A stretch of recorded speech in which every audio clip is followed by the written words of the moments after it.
너무 센 반장을 세우는 것 같습니다. 죄송합니다. 여러분, 이 자리에 참석하신 거하고 이 자리에 참석하지 못한 것, 여러분은 기회를 얻으신 것이고 또 이 자리에 참석하지 못한 분들은 기회를 이제 얻지 못한 겁니다. 그 차이가 얼마나 크다고 생각하십니까?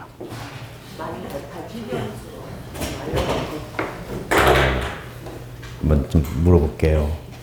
예수님이 이 땅에 33년 반을 사시고 특별히 그의 사역은 그저 3, 4년에 불과했는데 외형적으로 볼 때 예수님의 사역은 성공한 것처럼 보입니까? 실패한 것처럼 보입니까?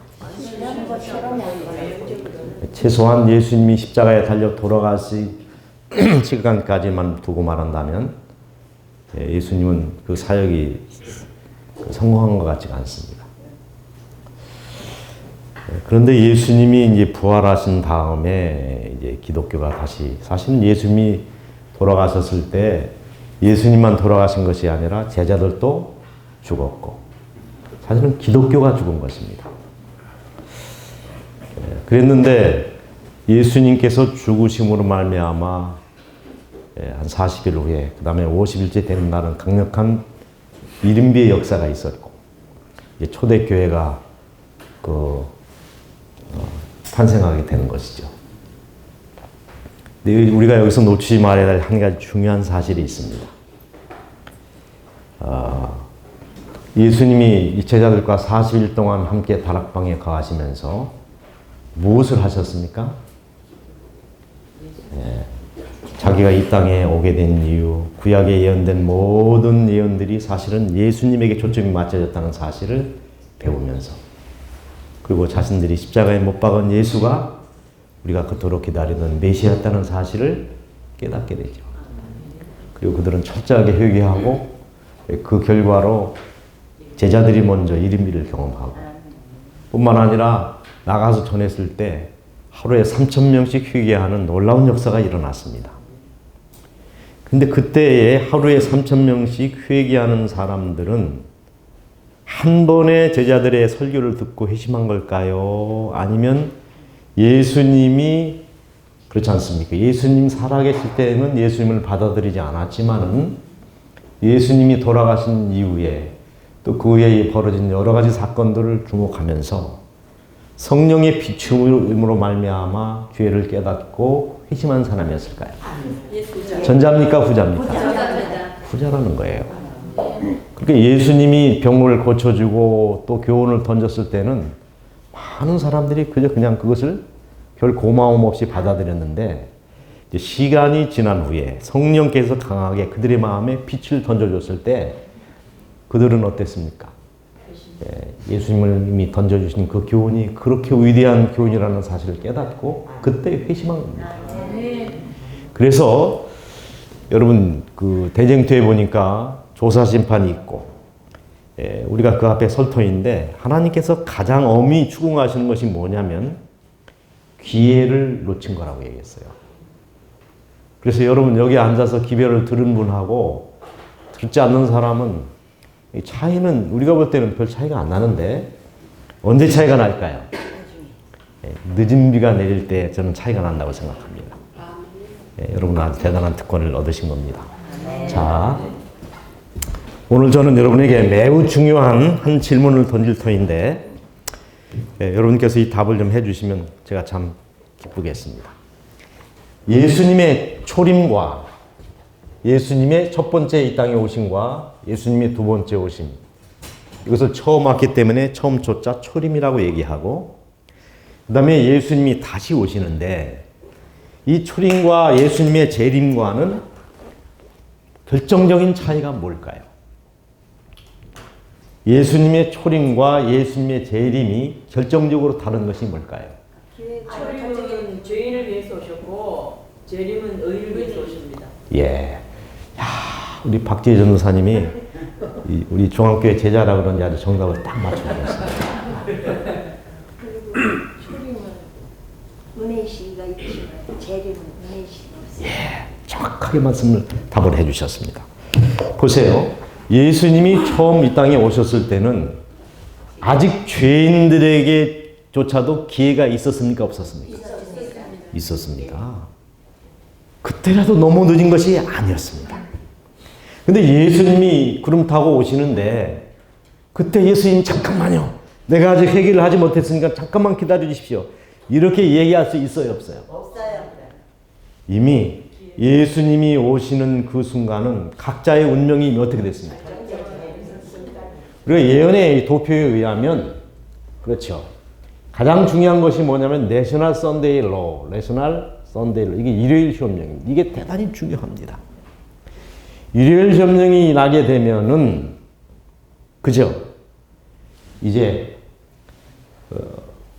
진짜와 가짜가 구별이 됩니다. 그렇지 않습니까? 왜냐하면 안식일을 선택하는 것은 곧 뭐를 의미합니까? 죽음을 의미하는 것이기 때문에 생명을 걸고 이 안식일을 선택한 사람에게는 핍박이 많을 것입니다. 근데 하나님께서는 그냥 핍박을 허락만 하시는 것이 아니라 그런 사람들에게 뭘 주십니까? 늦은 비 성령을 주십니다.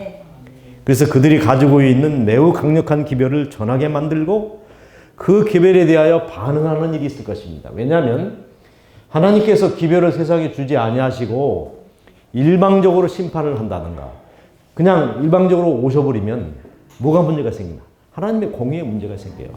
어떤 기별을 듣기만 하면은 진리편에 선택한 사람이 그 기별을 듣지 못함으로 말미암아 구원받지 못했다면은 그 책임이 누구에게도 있는 거예요? 하나님에게도 있는 겁니다. 그래서 하나님은 이 세상에 심판을 내리시기 전에 항상 뭘 주십니까? 기별을 주십니다. 그래서 스스로 선택하게 하고 그 선택의 결과로 구원을 받느냐 못 받느냐가 결정된다는 거예요. 그래야 하나님의 공의성에 문제가 없습니다. 그래서 이 세천사의 강력한 늦은 비를 받은 이 무리들이 나가서 기별을 전하는데 이 기별에 대해서 두 가지 반응이 있습니다. 한 무리는 기쁨으로 받아들이고 이것이 바벨론에서 나오는 사건입니다. 그래서 이제 그 결과로 핍박이 이르게 되고 그 다음에 어떻습니까? 대도시를 떠나는 일이 있게 되고 그렇지 않습니까? 그 다음에 재앙이 내리게 되고 그 다음에 네 번째 재앙부터는 죽이라는 사형명령이 내리고 그렇지 않습니까? 이런 모든 예언의 이제 하나의 그 계획들이 스케줄이 있습니다. 자, 이렇게 해서 하나님께서는 이제 이렇게 오시는데 사실은 이 안식일 교인들에게 있어서는 이 SDA 안식일 교인들에게 있어서는 언제 운명이 결정되는 것이냐면 마치 여러분 노아 홍수 당시에 노아와 이 그 백성들의 운명이 결정된 것은 비가 내릴 때입니까?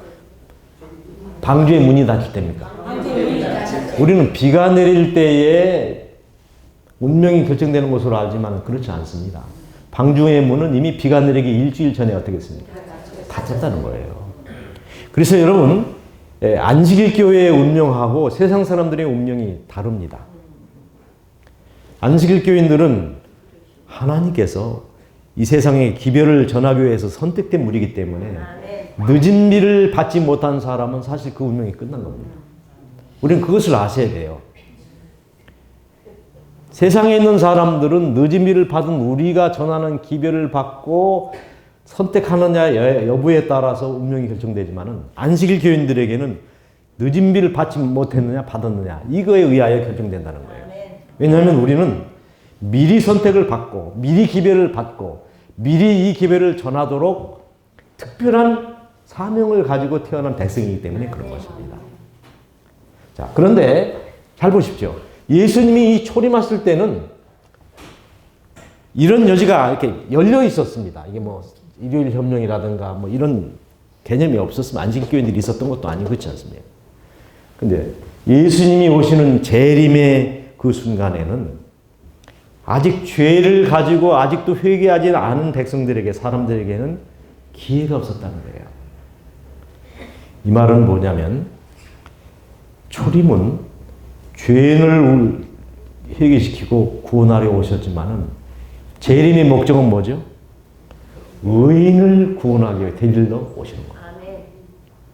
그렇다면 제가 여러분에게 묻습니다. 여러분과 저는 지금 의인입니까? 죄인입니까? 여러분이 지금 의인 상태로 있지 않냐면은 예수님이 오신다면 구원 받을 수 있어요, 없어요? 없다는 얘기예요. 이게 대단히 중요한 이야기입니다. 자, 지금 예수님께서 어디에 계십니까? 성소에 계십니까? 지성소에 계십니까? 자, 여러분 대답은 참 잘하시는데 이게 대단히 엄숙한 이야기입니다. 예수님이 성소에 계신 거하고 예수님이 지성소에 계신 거하고는 어떤 차이가 있나요? 성소에 계실 때는 기회가 있지만 지성소에 계실 때는 나오면 기회가 없습니다. 장로님이 참 정확하게 답을 하셨습니다. 표상적인 예식에서 대속제일은 일주일이었습니까? 딱 한 날이었습니까? 1년에 하루입니다. 하루. 그럼 지성소에 예수님이 들어가서 무엇을 하셨습니까? 지성소 안에 들어가신 다음에 하신 일이 뭐죠?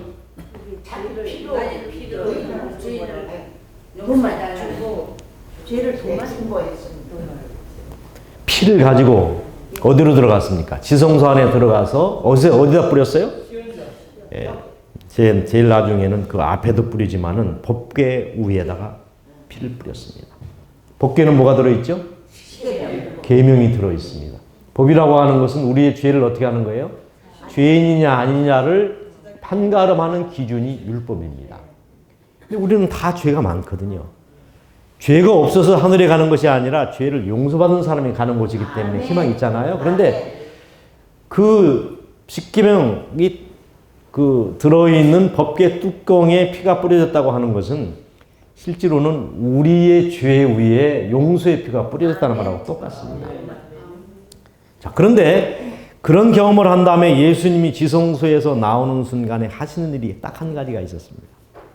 나오면은 여기 12지파를 상징하는 보석이 있었고 울림과 돌림이 있었습니다. 빛이 나지 않으면 어떻게 했습니까?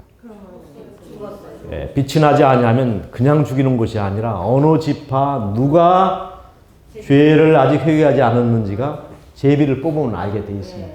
색출을 한 다음에. 그런데 그 사람을 색출한 다음에 돌로 어떻게 했습니까? 쳐서 죽였습니다.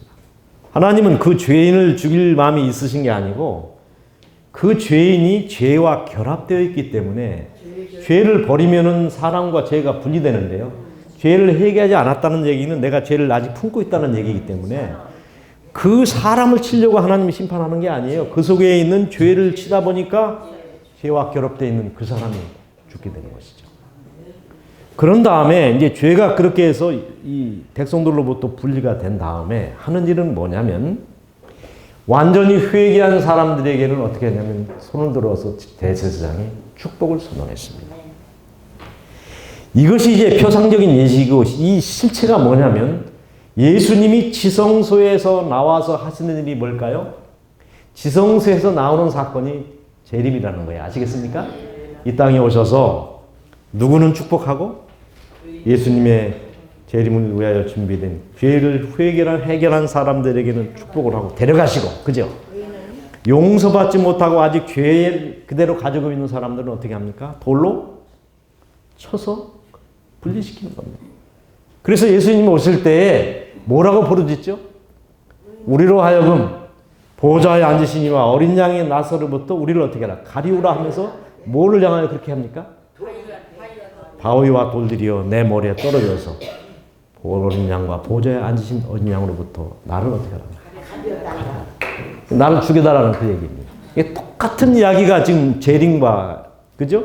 이 대속죄일 사건하고 이렇게 그 매칭이 된다고 하는 사실을 우리가 확인할 수가 있는 것입니다. 자, 그런데 지금은 그렇기 때문에 지성소 안에 살고 우리가 이 시대에 살고 있는데요. 지성소에 들어가신 예수님은 그 사역 기간이 며칠이에요? 딱 하루라는 거예요. 하루. 길지가 않습니다. 예수님이 나오시면 끝나는 거예요. 그래서 예수님이 지성소에 계시다고 하는 이야기는 우리 자신을 살피고 죄와 상관없이 자기를 바라는 자들에게 두 번째 나타나리라 이렇게 말씀하시지 않았습니까? 그러므로 우리가 항상 죄 없는 상태로 예수님의 재림을 기다려야 됩니다. 아시겠습니까? 죄가 있는 사람은 끊어지게 돼 있다는 거예요. 그래서 지금 하늘에서는 하나님이 우리의 죄를 도만하는 일을 하는데 죄를 도만한다는 일이 뭘까? 이것을 연구하는 오늘 시간입니다. 다니엘 8장 14절을 연구하면서 윌리엄 밀러가 뭘 발견했습니까? 성소기 진리를 발견하고 사실 여기에서 안식일 교회가 만들어집니다. 근데 제가 묻겠습니다. 2300주야까지니 할 때 2300이라고 하는 이 말이 중요합니까? 성소가 정결함을 받으리라 라고 하는 이 정결이라는 말이 더 중요합니까? 2300주야라고 하는 이 시기와 때가 더 중요합니까? 그 결과로 그 끝에 나타날 하나의 중요한 사건. 정결되리라는 이 정결이라는 말이 중요합니까? 이 말이 훨씬 더 중요한데 어찌된 일인지 윌리엄 밀러는 2300주야라고 하는 말에 마음이 꽂혔습니다. 그래서 2300주야 끝에 성소 정결이 이제 이루어지는데 윌리엄 밀러는 어떻게 이해했냐면 이 성소의 정결은 이 세상을 하나의 뭘로 봤습니까? 성소로 보고 그 다음에 그 성소의 죄가 정결되는 것은 재림에만 시에만 가능하기 때문에 성소의 정결을 예수님의 절임하고 오해를 한 것입니다. 그래서 2300주야 끝에 성소가 정결하는 그 사건이 중요한데 이 2400주야라고 하는 말에 잡혀가지고 2300주야의 끝을 알면은 예수님의 재림이 언젠가를 알겠다. 이런 생각을 하게 된 것이죠. 그래서 그가 발견한 날짜가 언제죠? 1844년 10월 22일이라는 날짜였습니다. 그래서 예수님이 오신다고 강력하게 전하고 많은 사람들이 그 기별에 호응했습니다. 근데 사실 더 중요한 것은 뭐냐면 2300주야라고 하는 이 말이 아니라 그 끝에 있게 될 이 정결이라고 하는 말입니다. 근데 이 정결이라고 하는 말이 중요한데 성소가 어떻게 정결되느냐 하는 문제를 우리가 이해하려면은 성소가 어떻게 더러워졌느냐를 알면 되는 것입니다. 자, 성소가 어떻게 더러워졌죠? 한마디로 죄를 지는 사람이 재물을 끌고 와서 성소 안으로 들어와서 그 뜰에서 어떻게 했습니까? 양을 아니면 짐승을 잡아서 그 피를 이제 취해서 대제사장이 그걸 가지고 가서 어디다 뿌렸습니까? 휘장에 뿌렸습니다. 그래서 휘장은 뭐냐면 히브리 10장 20절에 보니까 이 휘장은 우리를 위하여 일어나신 새롭고도 산 길이요 그 휘장은 곧 예수의 육체니라 그렇게 얘기했습니다. 그러니까 피가 어디에다 뿌려져요? 성소에다 뿌려지는데 그 성소의 휘장에 뿌려지는데 그 휘장은 예수님을 가리켰습니다. 그러니까 우리의 모든 죄가 누구에게 전가되는 것을 얘기해요? 예수님에게 전가되고 그래서 그 예수님이 우리를 위하여 죽으신 것은 내가 대신 같이 죽는 것으로 인정을 해주셔서 내 죄가 용서를 받는다는 것이죠. 자, 그런데 여러분 이때 뿌려지는 이 피가 결국에는 성소에 전가가 됐는데 다 달랐습니다. 뭐냐면 대제사장이 죄를 범할 수 있습니까? 없습니까? 있습니다. 그때는 수송아지를 잡았습니다. 제물이 큽니까? 작습니까? 그렇습니다. 그러나 족장이 죄를 범해도 수송아지를 잡았습니다. 그러니까 제사장이나 족장이나 어떻습니까? 책임이 크다는 거예요. 여러분 개가 사람을 무는 것 일반적인 일이죠. 사람이 개를 물면 어떻게 됩니까? 그 뉴스에 날 일이고 그렇잖아요. 개가 사람 무는 건 흔한 일이지만은 사람이 개를 물었습니다. 그럼 어떻게 돼요? 큰일 납니다. 이게 보통 사람이 죄를 짓는 것은 있을 수 있는 얘기인데 여러분 목사나 합회장이나 연합회장이 이상한 일을 하면 어떻게 됩니까? 뉴스거리가 된다는 것이죠. 그래서 하나님도 재물을 이렇게 재물을 잡는데 가져오게 할 때에 이 직분이 크고 책임이 중한 사람에게는 재물도 큰 걸 요구하신 것 같습니다. 그래서 레위기 4장에 보면은 부제사 얘기가 나오는데 상번제에 대한 얘기가 나와요. 상번제라고 하는 말은 매일 일상적으로 드리는 이 용서를 받기 위해서 그 짐승을 가져오고 용서를 받는 그런 제사입니다. 그때 족장과 그 다음에 대제사장과 족장과 그 다음에 평민과 일반 이 사람들의 재물이 각각 달랐습니다. 어쨌든 그런 제물을 통하여 그 제물의 피가 취해지고 그것을 휘장에 뿌리고 그러면서 죄의 용서를 받았습니다. 이제 묻겠습니다. 이렇게 날마다의 죄의 그 용서, 상번제를 통하여 우리의 죄가 도말이 되고 용서가 된다면 왜 7월 10일 대속죄를 통하여 하나님께서는 또 죄의 용서를 경험하게 하셨을까요? 여기 참 대단히 중요한 제가 질문을 던지는 겁니다. 매일의 제사를 통하여 우리의 죄가 용서를 받는다면 우리뿐만 아니라 족장과 제사장과 평민과 이 모든 사람의 죄가 용서된다면 왜 또 7월 12일 날 또 한 날을 두어서 그날 또 용서를 받도록 하셨느냐 하는 것입니다. 상번제 때 미처 회개하지 못한 죄를 그때는 정말 그때까지 하나라도 남아있으면 안 되니까 그때까지 그 뭐랄까 한 게? 네, 아니 그러면 매일 용서를 받았잖아요. 매일 용서를 받았는데 그럼 이 제사가 좀 부족했기 때문에 또 제사가 필요했단 말인가? 아니야, 내 죄를 다 고백하고 못했으면 혹시 남아 있을지 모르니까 총괄적으로 그걸 다 고백 안 하고 대제사. 아 그렇게 생각하십니까? 예, 저는 그렇게 죄를 생각합니다. 완전히 없애려니. 네, 거기 한번 말씀해 주세요.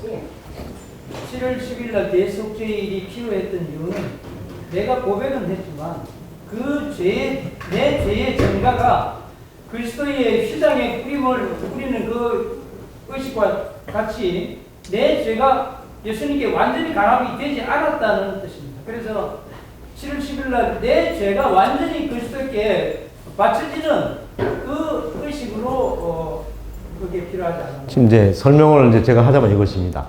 휘장에다 죄를 이제 피를 뿌리는데 실질적으로 그 휘장이 깨끗했을까요? 더러웠을까요? 그래서 그 성소를 연구하는 사람들 얘기 들으니까 성소 안에 들어가면요. 그 악취가 진동했다는 거예요. 그리고 피가 매일 얼마나 이게 성소 안에 휘장이 있는데요. 요 밑에 또랑이 있어가지고 피를 뿌리고 처음에는 그 휘장에 피가 스며들었지만은 계속 뿌리니까 이 휘장이 무거워지고 더러워지면서 그 피가 또랑을 이뤄가지고 개천을 이뤄서 흘렀다는 거예요. 그러니까 그 휘장을 1년에 한 번씩 어떻게 했습니까? 새로운 것으로 갈 수밖에 없었다는 것이죠. 여러분 이제 거기까지 이해하는 것은 좋은데요. 오늘 제가 중요한 강의를 드리는 거예요.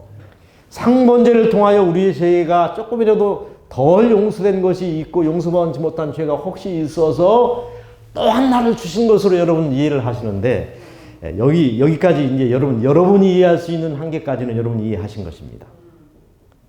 그런데 이제 상번제를 통해서 우리의 죄는 다 사해 주셨는데 그 죄가 예수님께서 다 처리하신 거라고 하는 것을 이제 이해를 여러분이 각각 하실 수 있습니다. 그런데 왜 이 또 한 날 7월 10일 대속제일이 필요했을까? 그것도 보통이 아닙니다. 열흘 전에 어떻게 했습니까? 제사장이 나팔을 뚝 불어서 열흘 후에는 대속제일이 있으니까 스스로 어떻게 합니까? 하지 못한 게 있으면. 생각나게 해달라고 기도하고 그렇지 않습니까? 갑자기 오면은 또 준비가 안 돼가지고 용서 못 받는 일이 있을 수 있으니까 열흘 전에 예고를 합니다. 그죠? 열흘 후에는 대속죄일이 있으니까 자신을 살피십시오. 쓴나물을 먹고 그렇지 않습니까? 무교복을 먹으면서. 근데 그 결정적인 이유가 있습니다. 왜 대속죄를 우리에게 주셨는지 이유가 있습니다. 그 이유가 뭐냐면 대속죄일에 드리는 제물과 그 다음에 상번제에 드리는 제물의 제사 절차가 달랐습니다. 무슨 얘기냐면 평상시에 드리는 이 상번제의 제물에는 이 초기에는 어떻게 하냐면은 죄인이 제물을 끌고 와서 그 죄를 어떻게 하냐면 그 제물의 머리에 손을 얹고 안수했다는 말은 뭐냐면 내 죄를 고백하는 거예요. 네. 주님 내가 미유한 죄가 있습니다. 이렇게 고백하면 그 안수하고 기도하는 순간에 내 죄가 제물에게 전가가 됐습니다. 그리고 전가된 그 짐승을 잡는다고 하는 것은 내가 죽어야 될 죽음을 이 짐승이 죽는데 이 짐승은 누구예요? 고린도전서 5장 7절에 보니까 우리의 유월절 양 예수 그리스도가 희생됐다. 그러니까 내 죄 때문에 지금 제물인 양이 죽는다고 하는 것은 예수님이 죽는다는 것이죠. 그래서 그것을 어디다 태웠어요? 번제단에 태우고 그 다음에 피는 성소에 뿌려지고 이렇게 해서 안수하는 일이 있었습니다. 초기에는 그 양을 누가 잡았냐면 우리 스스로가 잡았습니다. 죄인이 잡았습니다. 그러다가 나중에는 제사장이 그 일을 하게 되는데 대속죄일날 드리는 그 제물에는 뭐가 빠지냐면 안수가 빠집니다. 이게 결정적인 차이예요. 상번제는 안수를 하는데 제물에 상번제가 아닌 대속죄일날은 안수를 하지 않았습니다. 왠지 아십니까? 그러니까 이 대속죄일날 용서를 받는 죄하고 매일의 제사의 용서를 받는 죄가 그 죄 목록이 달랐습니다. 여러분 오늘 참 잘 보셨어요. 이거는 여러분이요 평생 한 번도 못 들을 수 있는 그 얘기예요. 제가 그 얘기를 오늘 하니까 잘 들어보십시오. 이런 말씀이 있습니다.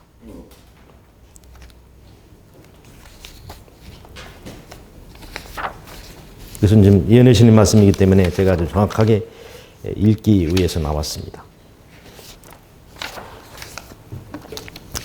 하나님은 우리의 모든 생각과 목적, 계획과 동기까지를 헤아리신다. 하나님의 법은 우리가 마음으로 품은 생각과 느낌, 동기까지를 꿰뚫어 보신다. 그리고 그것들이 실제 행동으로 나타나지는 않았을지라도 겉으로 나타나는 행동과 동일하게 취급하신다. 그 다음 말씀. 하늘책에는 죄악책입니다.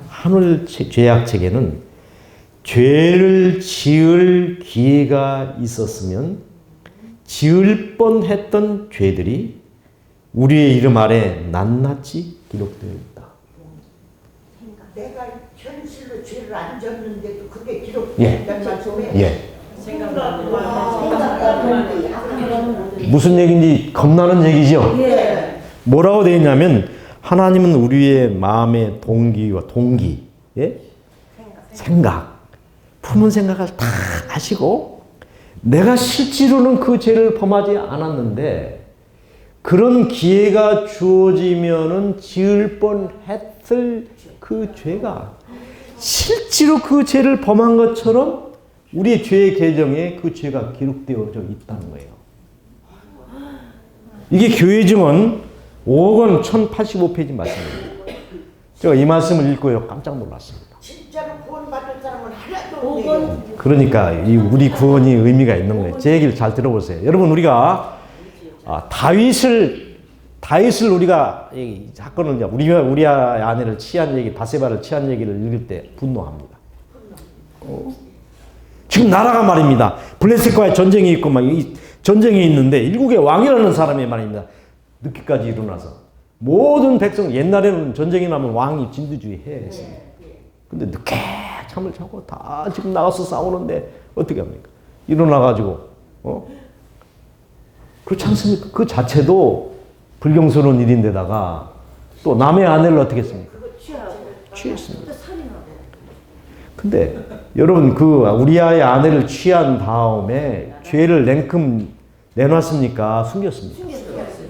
얼마 동안 숨겼습니까? 예, 바이블 커멘터리에 보니까 1년 정도 숨겼다고 그렇게 되어 있습니다. 1년 동안. 근데 이 다윗의 죄악을 한번 분석을 해봅시다. 10계명을 가지고 얘기를 하자는 것이죠. 이제 앞에 있는 4계명은 나중에 하고요. 5번째 뭡니까? 내 부모를 남의 아내를 취해가지고 죽을 죄를 졌으니까 부모에게 어떻게 하는 것입니까? 불효한 거죠. 그 다음에 6번째 살인했습니까? 안 했습니까? 간음했습니까? 안 했습니까?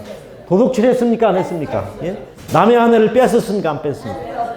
하나님 앞에 거짓말 했습니까? 안 했습니까? 1년 동안 숨겨있습니다. 완벽한 이게 다윗의 범죄는 이 5, 6, 7, 8, 9을 완전히 충족시켰습니다. 그런 사람이 그런 다윗이 안식일날 교회 나가가지고 은혜가 있었을까요? 지금 하나님 속이고 말이에요. 뻔뻔하게 앉아있는 하나님이 요놈 이렇게 하는 거예요. 그러니까 나단을 보내서 어떻게 했습니까? 참 하나님이 참 은혜로우신 분입니다. 그냥 가서 너 이놈! 그렇게 하지 않고요. 아주 스스로 혼자만 깨달을 수 있는 방법으로 비유를 베풉니다. 어느 집에 뭐가 있었는데 다윗이 시편 51편에 이제 회개하는 기도를 드렸는데 요가 어떻게 돼? 내 요가 침상이 어떻게 한다고요? 침상이 떠내려갈 정도 눈물을 막 얼마나 많이 흘렸으면 요라고 하는 것이 어떻게 둥둥 떠다닐 정도로 그렇게 그 여러분 그것을 공동 번역으로 된 성경을 읽어보세요. 그러면 더 아주 적실한 표현을 했습니다. 예. 그래서 우리가 이 다윗을 이제 그 사건을 두고 얘기하면서 다윗을 아주 헛되게 속으로 어떻게 나무랍니다. 그런데 가만히 이제 세상적인 법으로 말하자면은 그 당시 왕이라고 하는 것은 무소부위의 자리에 있습니다.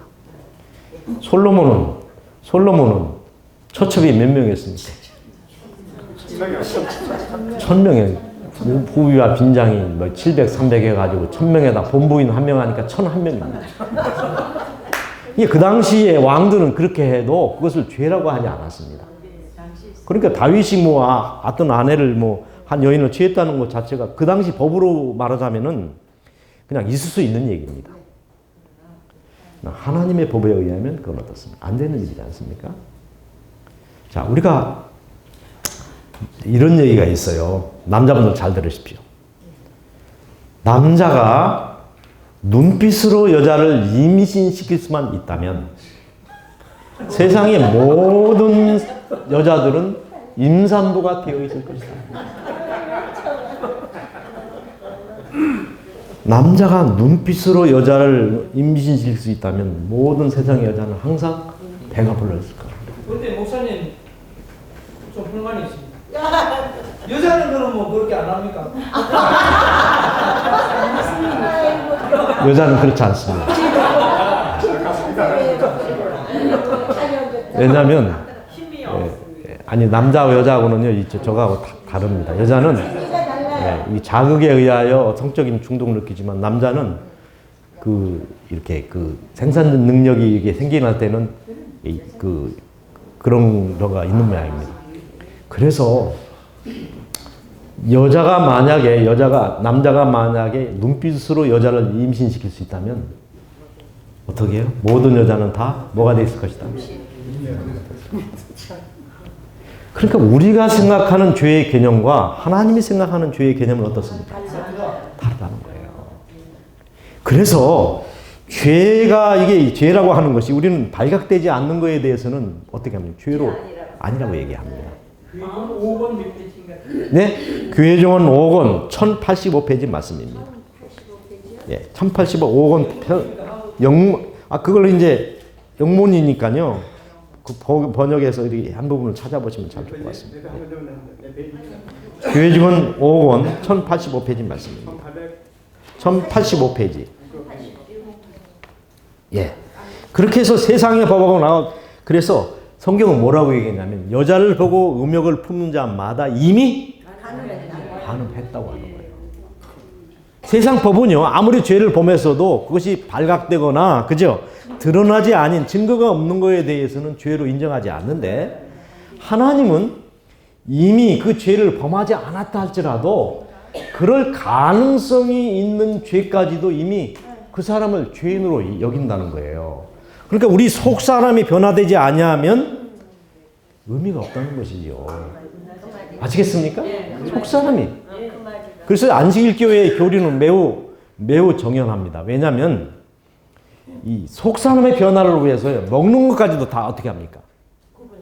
다 이것을 챙기는 거. 이게 먹는 것 자체가 이미 거룩을 방해하는 것은 그런 거 먹지 말라는 거예요. 제가 예를 하나 들었죠. 봐요. 소, 말, 양, 뭐 이런 초식 동물들은 성격이 어떻습니까? 아주 덩치는 크지만은 유하합니다. 그런데요, 호랑이, 사자, 늑대, 표범, 막 이런 것들은 어떻습니까? 작든지 크든지 간에 포악합니다. 그런데 개나 고양이나 닭이나 염소나 잡식 어떻습니까? 기분 좋을 때는 야옹야옹하다가 기분 나쁘면 확. 그러니까 왜 우리 교회에서 자꾸 채식 얘기를 하느냐면 육식을 하는 사람은 훨씬 더 성격이 어때요?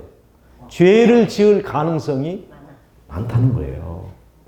그러나 초식 동물들은 어떻습니까? 본래 성격이 유하기 때문에 죄를 지을 가능성이 더 낮다는 거예요. 굉장히 논리적입니다. 우리 교회 가지고 있는 기별은. 그래서 이 건강의 얘기가 아니라 결국에는 이제 하늘에 갈 때요. 건강하느냐 아니냐 이런 걸 따져가지고 하늘에 가는 거 아닙니다. 그죠? 죄가 있느냐 없느냐 품성을 얘기하는 것이기 때문에 품성 형성을 위해서는 채식보다 육식보다 채식이 어떻다는 게 유리하다는 것이 유리하다. 그래서 그런 차원에서 그 다음에 세상 교육을 받는 것보다는 삼육교육이 유리한 거예요. 그래서 우리의 가능성을 좀 더 높이기 위해서는 어떻게 해야 됩니까? 그래서 여기 이런 이제 시가 하나 있습니다. 이게 연수원에서 목사님들이 와서 회개를 자꾸 외치니까 그때 지은 어떤 목사님의 시입니다. 제목이 현장 검증입니다. 내가 지은 죄를 성도들이 안다면 나를 목사라 부르지 않을 것이다. 내가 범한 잘못을 합회가 안다면 조용히 떠나라 할 것이다. 내가 속으로 읊조리는 원망의 말을 내 아내가 듣는다면 더 이상 못 살겠다고 보따리를 쌀 것이다. 내 속에 억눌렸던 분노를 터뜨린다면 아무도 내 설교에 아멘하지 않을 것이다. 내 머릿속에 스치는 생각과 무의식 속의 드라마를 공개한다면 삼류소설 같음으로 사회적 배척을 받을 것이다. 내 마음속에 품었던 원망을 풀어놓으면 모두가 나와 원수가 될 것이다. 그러나 주님은 이 모든 사실을 알고도 나를 버리지 않으셨다네. 자, 그렇기 때문에 우리가 예수님의 재림을 기다리는 이제 얘기를 하면서 히브리서가 그렇게 얘기했죠. 죄와 상관없이 자기를 바라는 자들에게 두 번째 나타나시리라. 여기서 얘기하는 죄는 드러난 죄가 아니고요. 마음속에 뭡니까? 마음속까지 뼛속까지 그 사람이 정직하냐 아니하냐. 근데 질문이 있어요. 예. 그러면 SD에서 설교할 때 이런 품성의 준비를 얘기를 해주시면 네. 되는데 왜 이거 준비를 안 한? 각자 하게 만들어요 왜? 나 정말 바꿨지나. 그래서 지금 제가 이런 설교를 하는 겁니다. 네. 오늘 온 사람들만 그걸 듣지 안 온 사람 못 듣잖아요. 기회를. 그래서 이 대속죄라고 하는 것은 왜 우리에게 필요하냐면 이게 이런 죄를 범하는 우리도 그렇습니다. 이렇게 머릿속에 스쳐가는 생각은 죄가 아니라고 생각하기 때문에 이것은 재물에 생각이 나야 죄 안수를 할 거 아니에요. 내가 이런 죄를 범했으니까 이 죄에 전가를 해야 되는데 내가 그 죄를 라고 인정을 안 하는데 어떻게 그 죄가 용서를 받느냐는 것입니다. 그래서 대속죄를 따로 주신 거예요. 아시겠어요? 상번죄는 죄인 것을 알기 때문에 안수를 하는데 이런 류의 죄에 대해서는 자기가 죄로 인정을 안 하기 때문에 죄를 하나님께 고하지도 아니하고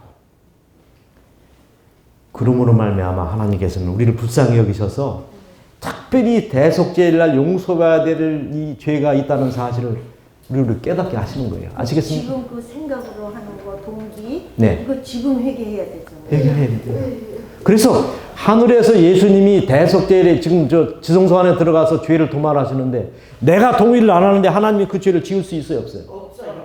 내가 동의를 해야 오냐 네가 그것을 인정하느냐 내가 지워줄게. 이게 죄의 도말이라는 거예요. 그러니까 하늘의 지성소에서 하나님은 예수님의 그 도말 사역을 내가 이해하고 받아들일 때 주님 제가 죄인이니까 내 죄를 용서해 주십시오. 이렇게 용서를 비는 기도만이 용서를 받는다는 겁니다. 내가 인정해. 예. 그래서 그러나 예수님이 지성산에 나오게 될 때는 그거마저도 뭐가 없습니까? 기회가 없어요. 없어진다는 것이죠. 그래서 저는 상당히 뭘 중요하게 생각하냐면 예수님이 알고 있는 죄의 개념하고 제사장들이 아는 죄의 개념이 달랐습니다. 그렇죠? 형제를 향하여 나가라 하는 사람, 미워하는 사람은 이미 살인했다고 그랬죠. 음욕을 품는 자는 이미 간음했다고 얘기합니다. 이 이야기는 뭐냐면 겉에 드러난 너희들의 행동, 그죠? 그게 중요한 것이 아니라 속 사람이 훨씬 더 중요하다는 사실을 우리에게 깨우쳐 주시기 위해서 예수님이 그런 교훈을 주셨다고 생각합니다. 그러면 지금 얼른 제가 생각이 나는 게요. 네. 그 예수님을 닮아라 하잖아요. 지금 자꾸 예수님을 닮아라. 네. 그러면 예수님은 이 땅에 계셔도 생각으로는 이 죄가 없으셨다고 그랬거든요. 그렇죠. 그러니까 우리는 우리 표준이 그 수준에까지 가야겠는 소리 아니에요? 그렇죠. 그렇죠. 아유, 그러면요. 네. 제가 그 어떤 목사님한테 그걸 물어봤어요. 그랬을 때 뭐라고 하셨냐면 이러셨어요. 이 생각으로 하는 것은 마치 우리 머리 위에 새가 날아가는 거라 내가 그걸 마음대로 못하니까 그건 죄가 아니다. 새가 여기 앉아서 있을 때 그거는 이렇게 쫓아야 된다. 이렇게 말씀하셨어요. 그 이제 그거는 좀 조금 소극적으로 표현을 한 것이고요. 그때만 아는 건데. 강백국 목사님이 그랬었는데 네? 강백국 씨가 옛날에 그랬다. 모르요. 그래서 제가요, 이제 강백국 씨가 그런 주장을 했습니다. 그 문제는 그만. 네, 그 문제는 제가 이제 다음 시간에 합시다. 제가 이제 다음 시간에 마지막이에요. 그래서 강의를 하다 보니까 이제 마지막인데 제가 이제 완전론에 대해서 얘기를 하겠습니다. 다음에는 제가 그 얘기를 하려면 제가 이건 안 하려고 그랬는데요. 이 완전론에 대해서 설명을 좀 하겠습니다. 다음 시간에. 아시는 건 다 우리에게 알려주세요. 예, 우리가 생각하는 완전의 개념과 하나님이 요구하는 완전의 개념이 어떻게 다른지 그 얘기를 제가 다음 시간에 풀겠습니다. 아시겠습니까? 그렇게 하고 시간이 지금 됐기 때문에 일단 묵상하고 그 다음에 대속죄의 용서를 받는 4가지 죄가 있는데 나머지 3가지에 대해서 이제 다음 시간에 쉬었다가 5분 쉬었다 하겠습니다. 묵상하겠습니다.